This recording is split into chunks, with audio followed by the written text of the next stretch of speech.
Hello everyone, আজকে চলো তোমাদের সাথে শেয়ার করে নিই আমার পুনের অফিস গেস্ট হাউসটা কেটেছিল। আমাকে দেওয়া হয়েছিল গ্রাউন্ড ফ্লোরের 104 রুম নাম্বারটা। এই রুমের অ্যাকচুয়াল অ্যাট্রাকশনটা আমি তোমাদেরকে সবার শেষে দেখাবো, অবশ্যই ভিডিওর এন্ড অবধি থেকো। রুমে ঢুকেই এখানে লেফট হ্যান্ড সাইডে ছিল ওয়াশরুম, যেটা সত্যি খুব পরিষ্কার।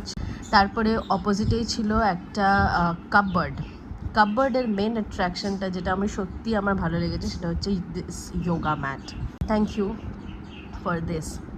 তারপরে এর পাশে ছিল একটা টেবিল, যেখানে নর্মালি যেটা থাকে আমাদের একটা ইলেকট্রিক কেটল, কাপ, কফি, চায়ের সব সেট, একটা নর্মাল মিনি ফ্রিজ ছিল।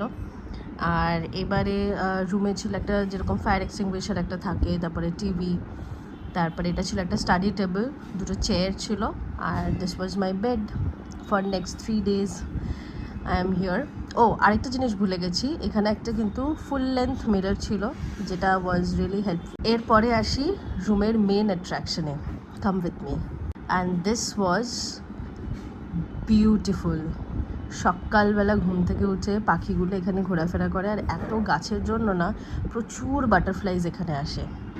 তোমাদের কেমন লাগলো এই গেস্ট হাউসটা অবশ্যই কমেন্ট করে জানিও। ভালো লাগলে কিন্তু লাইক, শেয়ার, কমেন্ট আর সাবস্ক্রাইব করতে কিন্তু ভুলো না। দেখা হবে খুব শিগগিরই পরের একটা মিনি ব্লগে।